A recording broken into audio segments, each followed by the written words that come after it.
Bien, seguimos en este cruel verano. Miércoles de que vengan a contarnos historias. Que nos encanta. Que nos encanta. Sí, Historia claro. de personas y personajes. Sí. Bienvenido, Gustavo Alonso, a Cruel Verano. ¿Cómo andás? Bien, estamos armando personajes y territorios, porque lo adaptamos a la otra vez muy fue bien. King Kong en Mar del Plata, hoy tiene que ver con algún evento veraniego playero. Ay, me encanta, me Hay que ir encanta, me ampliando encanta. Claro, hay que ir ampliando. Me encanta, me encanta. Sí. ¿Por dónde andamos hoy? Hoy tenemos cine, arena y rock and roll. Guapa, papa. Me preparo. Con historias cruzadas, como siempre. Una nace en Camden en 1932. Richard Hollings Jr. Ya el hecho de ser Junior es que es heredero de algo, del viejo Richard Hollingshead. Tenía una fábrica de instrumentos para autos, para automóviles, para los primeros automóviles, de accesorios. Y en algún momento, como hobby, él tenía un proyector Kodak de 1928. Mira. Y decide en el fondo de la casa tratar de ver una película desde adentro del auto. Bien. Ya había habido pruebas de hacer cosas, de pasar cine en exteriores, cosa que no se había hecho nunca. Entonces él, con una sábana entre los árboles de su parque, pone el proyector arriba del techo de un auto y comienza a experimentar. De a poco invita a algunos amigos. Y en 1932 patenta el autocine. Mirá. ¿En qué consistía la patente? Simplemente, porque ya había habido muchas pruebas, en asociar la perspectiva y la relación que tenía que tener el proyector con la distancia de la pantalla, y no mucho más, porque era bajar los vidrios y listo. Claro. Y antes no estaba patentado eso. No estaba patentado, o sea, este Richard Hollingshead Jr. es quien patenta el autocine como marca, digamos, como concepto. Por esos mismos años, en Sudamérica, Carlos Idaho Gesell decide plantar en medio de las dunas árboles. Súper conocido. ¿Por qué? Sí. Porque era empresario de muebles. En 1933 hace lo que hoy es la casa, el museo Carlos Gesell en Villa Gesell, y ambas ideas, ambas fundaciones tienen que ver con una cuestión laboral y empresaria. Uno necesitaba la madera, o sea, Gesell prueba de esa forma y empieza a incorporar, con un sistema que tiene de un tipo de árboles van por afuera y otros por adentro, empieza en un lugar desértico a sembrar pinos, a sembrar árboles, pero que en principio era porque tenía el conocimiento de la madera. Del mismo modo que Hollingshead creía que si con los autos podemos hacer cada vez más cosas, incluso ver películas, yo voy a poder vender más repuestos a esas fábricas de autos. Ahí va. Al principio, el autocine fue una especie de novedad, pero hay que tener en cuenta el tamaño que tenían los autos en 1934, que, o sea, entraban pocos autos, podían ver esa película. El tipo empieza a cobrar, como todo en Estados Unidos, una vez que tenés la patente, para hacer guita, el tipo empieza a cobrar, y empieza a ir mejor en negocio toda vez que los autos son cada vez más chicos, pero sin ser autos pequeños, digamos, ¿no? Pero va manteniendo eso. Rápidamente, en la década del 50, estalla esto, pero lo que era algo familiar empieza a ser el evento típico de parejas. O sea, el autocine tiene que está en la película Gris, el compadre. Claro, aparece en muchas pelis. Incluso, pelis de terror también. Incluso el cine argentino lo toma, pelis de terror, pero era muy típico de la pareja. donde los medios vinculados con la religión en Estados Unidos empiezan a llamar al autocine como verdaderos pozos de pasión. ¡Wow! Incluso se empieza a correr la bola que entre el 50 y el 70, 1 de cada 4 niños nacidos en Estados Unidos fueron concebidos en el asiento de un coche en el autocine. El dato duro. Entonces el negocio empezó a estar juzgado moralmente. Olvídate. Ninguna novia podía decirle a su padre: voy con Juan al autocine. Claro. Y empieza a caer en desgracia. Por la década del 60. Ya por la década del 60 incluso había tenido había funcionado en la Argentina también el autocine. Pero en el 60 empieza a caer. En 1960 lo que sí empieza a florecer mínimamente es la idea de que Villa Gesell podía recepcionar a la juventud más hippie, al progresismo, en general todo un sector, hijos de familias bien, digamos, pero que tenían otras cosas para contar, cruzados con el típico hippie que hoy sería de casa tomada, la idea de comunidad. Gesell empieza a absorber la idea de comunidad. Ahí en 1966, Javier Martínez, baterista de Manal, y Morris ponen un bar que fue emblemático y fundacional que se llamó Juan Sebastián Bar, donde iban todos los beatniks, donde durante mucho tiempo tocaron. El primer tema surge de ahí.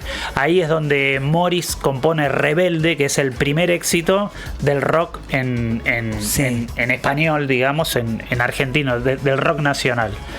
Los músicos toda la vida fueron a Villa Gesell. De hecho, esto es Rebelde, que es un cruce rock que podía convivir con Sandro, podía convivir y con Billy Bond a la vez, ¿no? De hecho, bueno, Pajarito Saguri y Javier Martínez pasaron por todos estos grupos. También Alejandro Medina, el bajista de Manal, recuerda que tocaban una vez y era el gobierno de Onganía, fueron presos, fueron detenidos, digamos, y estaban en la comisaría. Y estando en la comisaría en Gesell, como en muchos lugares del interior de la provincia de Buenos Aires o del interior del país, estaban las propaladoras, que eran estos altoparlantes que pasaban música y radio todo el tiempo, cada tanto con avisos, y desde la comisaría él escuchó Rebelde, que era un disco, un simple en el que él había participado, digamos, ¿no? Pero se comieron 6 días en la comisaría, claro, de Gesell. Hay una película que se llama Los Inconstantes, de Rodolfo Kuhn. Rodolfo Kuhn es, alguna vez lo hablamos, un director que tiene que ver con lo que fue el nuevo cine argentino, que eran estas películas que ya no iban hacia el gran público, sino que tenían algo de experimentación, y que los conflictos eran muy cortasarianos, donde básicamente eran como cuestiones existenciales que le pasaba siempre el mismo grupo de actores, que era Alberto Argibá y Gilda Lucek, que está la teoría de que ese tipo de cine alejó a la gente del cine. A la masividad, digamos, pero que fueron directores muy importantes. Claro. La película se llama Los Inconstantes.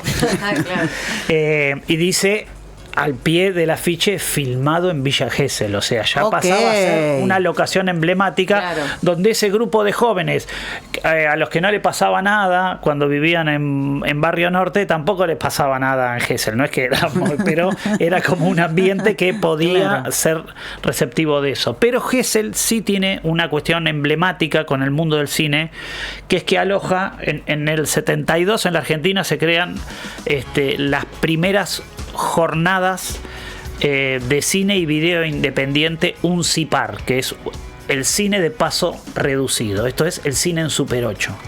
Había habido un CIPAR, se crea y se pasaba en un cine de Boedo o en un cine de Almagro en Buenos Aires, y en el 72 van hacia Gesell durante Semana Santa, y durante 30 o 40 años el Festival Uncipar es uno de los primeros festivales internacionales que se hacen en la Argentina. Es un festival que contiene como lo mejor del cine experimental, todos cortometrajes. Es un festival de cortometrajes. Es el más viejo de los festivales que hay en la Argentina. Y empieza a tener como cierto prestigio, ¿no? O sea, muchos directores hoy reconocidos han pasado por Uncipar. No sé, en La Plata Carlos Ballina ganó el último Uncipar. Que se hizo en Super 8. Ya el siguiente empezó el VHS. 10 años después, Gastón Duprat, que todavía era un bahiense platense, gana también el premio Georges Méliès. O sea, Uncipar te daba el premio Georges Méliès y te ibas a Francia durante una semana a recorrer estudios o a lo que sea. Tenían premios que siempre en ese momento eran latas de fílmico para que vos puedas hacer tu próximo cortometraje. Fue un festival muy emblemático. Después se mudó a Pinamar y en los últimos años ya no se hizo. Pero Uncipar tenía una característica que era fantástica, que era: estaban todos los cortos en competencias y a la noche había unas jornadas, esos 3 días, desde las 10 de la noche, se llamaba Pantalla Abierta, donde entraba todos los que habían mandado y no habían sido seleccionados. Claro. Que era muy, muy patético lo que pasaba ahí, porque recuerdan que las videocaseteras o las compacteras tenía el rewind para rebobinar o el FF para adelantar. Uno iba a ver esas películas y rápidamente, donde se ponía ploma, el público empezaba a gritar F, y el operador la adelantaba toda con el director ahí, ¿entendés? Era como una prueba de fuego porque vos ya no habías sido seleccionado. Así que era cuánto se bancaba tu película. Bueno, de esos espacios... El público, papito. Todos gritaban F, que en el mundo del cine es como es como un chiste típico. Claro. Sobre todo de los montajistas y los editores que dicen F. De ahí salieron muchas. Fue el semillero de muchos directores que terminaron haciendo cine de terror porque eran las que más duraban. Un poco porque eran a medianoche. Pensemos que, o sea, eran tiras que quedaban como hasta las 4 de la mañana. Imagínate la gente toda colgadísima en Gesell, en Semana Santa. Que no es que hay mucho para hacer, todos colgados, se despertaban y gritaban FF y seguían durmiendo.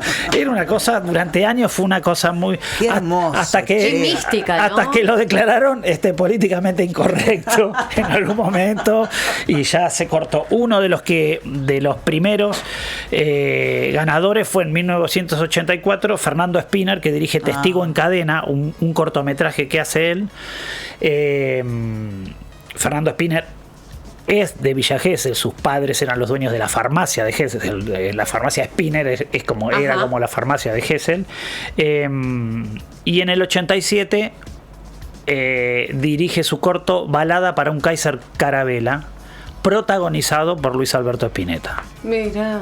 Que lo lleva a Gesell y qué sé yo. Con lo cual, otra vez el vínculo entre el rock, el cine y Villa Gesell.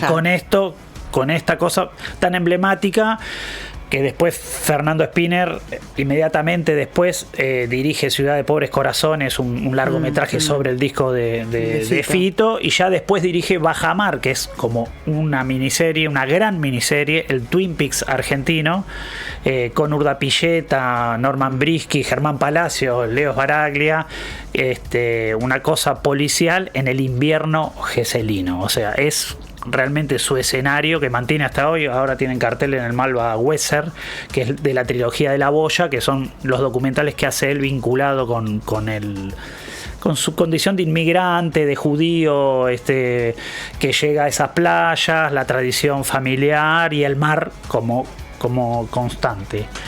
En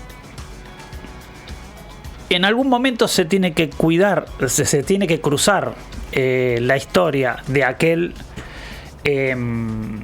yankee que patentó el autocine con el viejo Gesell que pone, y es cuando en la década del 80 se funda el Autocine Villa Gesell. El Autocine Villa Gesell fue una cosa muy emblemática de las vacaciones geselinas. Porque había autocine, de hecho hasta la República de los Niños tenía autocine, pero el geselino tenía otra característica, era el más desarrollado, te permitían ir con reposeras si no tenías auto. Entonces vos podías ir con el auto cargado de gente. Siempre tuvo un problema, obviamente, el autocine, que era lo limitado del tiempo, porque tiene que ser de noche para que se proyecte. Es algo que no se había podido resolver. Vos históricamente el pedido, y tenía un servicio de mozos que vos haciendo la seña de luces, un mozo se acercaba, o una camarera se acercaba hasta el lugar. Es genial. A diferencia del original autocine, que tenía que hacerlo con los vidrios bajos, acá ya era distinto porque sintonizabas por FM. Yo te iba a preguntar respecto a lo sonoro, ¿cómo se resolvía eso? Por FM, por una frecuencia de FM, podías escuchar la película. Brillante. Entonces solo bajabas la ventanilla cuando te traían la gaseosa con la hamburguesa. Lindo. Era un planazo, para los niños. O sea, muchos tienen recuerdo de ir con sus padres. Era carísimo porque todos gastaban aparte. Ya los pibes iban en un plan que era tremendo. Funciones diarias de verano, esto de poder pedir, podías llevar comida aparte, porque en el auto podías llevar, entonces ibas con la reposera, más o menos, era, pero no era del todo rentable por esto, por lo limitante que era, por un lado en cuanto al tiempo, más la condición climática, que si llovía, que si esto, que el otro. El autocine, el edificio del autocine, que dice Autocine Villa Gesell, aún sigue en Villa Gesell abandonado, pero en los 90 le empiezan a encontrar una vuelta. ¿Qué podemos hacer con esto? Y se transforma en una especie de templo del rock. Tocaba Los Piojos casi siempre, tocó bastante Sumo. Cuando se hizo el Gesell Rock, ellos, que no se hacía ahí, pero ese espacio competía, pero el autocine de hecho tiene un tema Virus sobre el autocine, y tenemos un tema, una versión de Simpatía por el Demonio, que representa uno de los hitos más emblemáticos del autocine y el rock en Villa Gesell.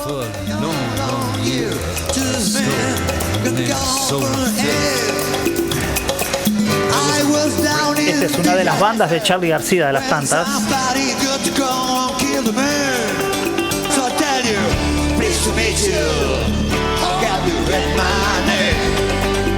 ¿Esto está tocado ahí? Qué pedazo de versión. Esto es un vivo, no, pero hace referencia al autocine.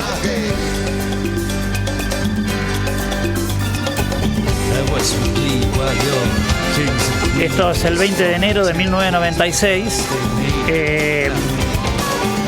Charly García debía cerrar un recital en el que estaban Los Peligrosos Gorriones, Ilia Kuriakian de Valderramas y Virus, y cerraba Charly, que llega bastante tarde. Ese año hay una campaña llevada a cabo por el gobernador Eduardo Duhalde llamada Sol sin Drogas, cuyo referente era Diego Maradona. Bueno, chicos, aquellos que no tuvieron la oportunidad de vivir los 90, ustedes no se dan una idea. Lo que se perdieron. Nunca le vamos a poder hacer justicia. Acá menciona en un momento, hace un chiste con Villa Gesell. Él considera que fue posiblemente el peor show de la historia. Él sube peleado con el Negro García López, que era su guitarrista, y le grita todo el tiempo que dame la droga que es mía, dame la droga que es mía. Y está todo el tiempo diciendo, no hay peor amigo que el que te dice que no cuando vos le estás diciendo, y lo empieza como a basurear hasta que el Negro García López lo empuja. Charly empieza a trepar a las columnas de sonido, completamente sacado de un show que fue, todos lo recuerdan, esa épica de la destrucción, pero que todo sonaba mal, todo era muy malo, él estaba muy agresivo, y dice una frase emblemática que fue en vez de sol sin droga, que sea droga sin sol. Eso hacemos. Al día siguiente él es convocado por apología del delito por el juez Bernasconi, que sería el juez que tiempo después lo mete a Coppola preso por el tema del jarrón y el conejo Tarantini, y que hace toda la seguidilla con Maradona, y que posiblemente sea el juez más vago de la historia de la justicia argentina, porque si vos vas a perseguir faloperos no es necesario que le plantes la droga, tenés que estar un poco atento, conectar un poco. Solo estar un poco atento. No es necesario decirle a Charly García, estás haciendo apología, anda antes del recital y vas a poder resolverlo, pero el tipo iba detrás de los medios, ¿no? Detrás terrible, lo de Bernasconi es terrible. Detrás del delito, y termina destituido y preso por eso. Bueno, se agarraron a piñas en el escenario, fue una cosa como bastante tremenda. Están en YouTube, se puede ver cuando Charly va a declarar tiempo después al juzgado de Dolores, porque es el que agarra todo lo de la costa. Y bueno, él le pide disculpas a Maradona. Como diciendo, pobre gordo, le hago a poner la cara y yo me mato este moco. No tiene nada que ver. Así que es como que el autocine estaba condenado a que no funcionara en la Argentina tal como lo pensó aquel señor en Camden, pero sí funcionó Villa Gesell tal como lo pensó el viejo Carlos Hidao Gesell. Hay un último cruce de cine, rock y Gesell, que es una película que debe tener unos 10 años, que se llama Las Vegas. Sí. Las Vegas es la película que de Juan Villegas, un gran director que abrió un Bafisi. Es la historia de Laura y Pablo, que cuando empieza la comedia te llama la atención porque parece que es una mujer grande que se quiere levantar un pibe, hasta que descubrís que esa complicidad está dada porque son madre e hijo. Pilar Gamboa y Valentín Oliva, que es su hijo, se van de vacaciones a Gesell, y justo coincide que en el mismo edificio está el personaje que hace Santiago Gobernori, Martín, con una colombiana. Martín es el padre del pibe. De vos. Y hay todo como un malentendido ahí.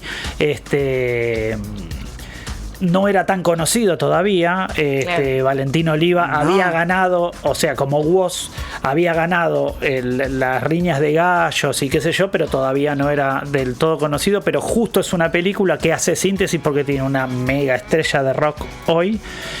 Transcurre en Villa Gesell y es una buena película que recomendamos ver. Listo. Es una recontra película. Che, qué historia. Vos sabés que yo tenía 18, 19 años cuando conozco un grupo de gente linda y me voy un fin de semana a Gesell y había una fiesta. Y me dijeron, yo no conocía a Gesell, yo lo conocí a los 18, 19 años. Claro. No recuerdo qué época del año, pero era calorcito. Y hicieron una fiesta, me hicieron con un city tour y hacían una fiesta. Y bueno, este era el autódromo, así que tuve el placer de conocerlo. Claro. Sí. Porque cada tanto lo han querido reactivar con eventos. Sí, eso. Y le dejan eso del autocine y las entradas. Es como raro porque parece la entrada a un hipódromo. Y está todo abandonado y hecho pelota. Cada tanto un empresario lúcido quiere hacer negocio y no le termina saliendo. Claro. Che, Gus, qué linda intersección trajiste hoy, ¿eh? Los cruces. Los emprendedores. Me encanta. Y los rockeros reventados también. Total. La patria hace eso. Muchas gracias. Gracias. Gustavo Alonso, Personas y Personajes. El contenido de Gustavo queda alojado como el de los columnistas y notas que hacemos acá, quedan alojados en YouTube, en la UNEOC. Ahí nos encuentran. Si quieren volver a vivir este momento, lo van a encontrar ahí. Momento de musiquita. Esto es vos. Mira, fíjate. Hermoso. Dale. No vengas a molestar.